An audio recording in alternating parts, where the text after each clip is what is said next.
I found the camera in a thrift store that smelled like dust and old fabric, the kind of place where time felt stacked in layers.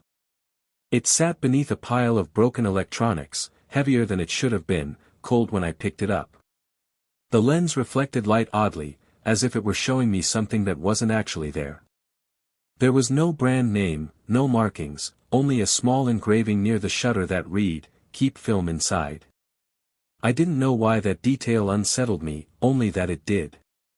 The moment I held it, I had the quiet, uncomfortable feeling of being noticed. At home, I discovered the camera already had film inside. Old film. I almost threw it away, but curiosity won.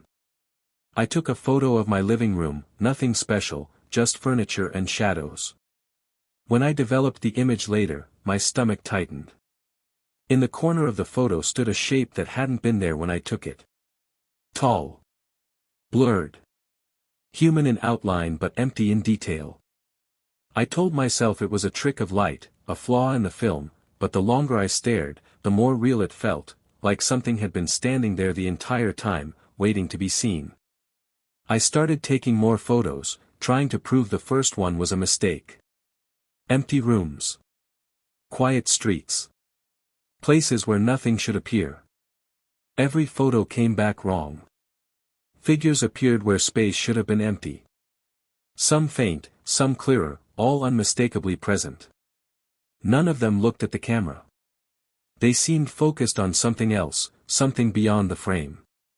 That detail bothered me more than their existence. It felt like I was interrupting moments I wasn't supposed to witness. One evening, I photographed the street outside my apartment. The photo showed a man standing beneath a streetlight that hadn't illuminated anyone moments earlier.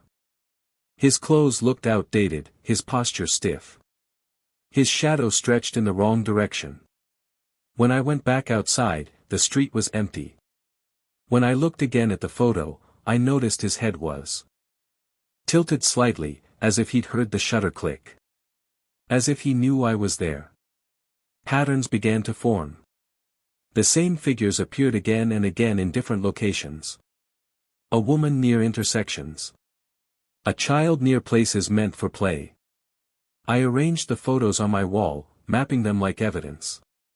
Slowly, I realized these weren't random. Each location had a history, accidents, arguments, moments that had left something behind. The camera wasn't creating ghosts. It was revealing what never fully left. One figure didn't stay in the background. It followed me. At first it appeared far behind me in photos, barely visible. Then closer. Clearer. Always present no matter where I went. It never touched me. Never faced me directly. It just waited. I stopped taking photos, hoping it would fade, but when I finally developed the last roll I'd already used, it was closer than ever before. I set the camera on a tripod and photographed my bedroom while I stood in front of it. When the image developed, my breath caught. The room was there. The follower was there. Standing exactly where I had been. But I was missing. The camera had captured everything except me. I searched for answers late into the night, digging through forgotten forums and old articles. I found stories, rumors of devices that showed what the human mind filters out to survive. One sentence stayed with me longer than the rest: it doesn't just show ghosts. It decides who counts as one. I couldn't forget that. I took the camera to an abandoned hospital wing, where silence felt heavy. I photographed a long hallway. The image came back crowded with figures lining the walls, all facing the same direction. At the end of the hall stood someone unmistakable. Someone shaped exactly like me. After that, mirrors began to feel wrong. My reflection lagged, just slightly. In photos, my outline faded while the others grew sharper. The camera wasn't malfunctioning. It was correcting something. Updating its understanding of who belonged. One photo contained words scratched into empty air: "Stop taking photos."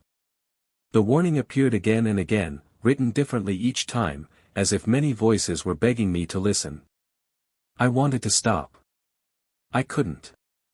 Not knowing felt worse than the truth. I took a photo in daylight, surrounded by people, certain the camera couldn't lie so openly. When it developed, everyone else looked solid and real. I was the only one fading. The figures stood near me now, close enough to feel familiar. There was one image where I looked normal. I was holding the camera, staring directly into the lens, fear clear in my eyes. Behind me, the figures stood calmly. I didn't remember taking it. The timestamp said it was taken tomorrow. I began hearing the shutter sound at night, echoing through empty rooms. Each click felt like another moment recorded without my permission. I stopped developing photos, but I knew they were still being taken. One morning, I woke to find the camera facing me on my desk. The film counter had advanced. The developed image showed me sleeping, surrounded by figures standing close, not threatening, just waiting.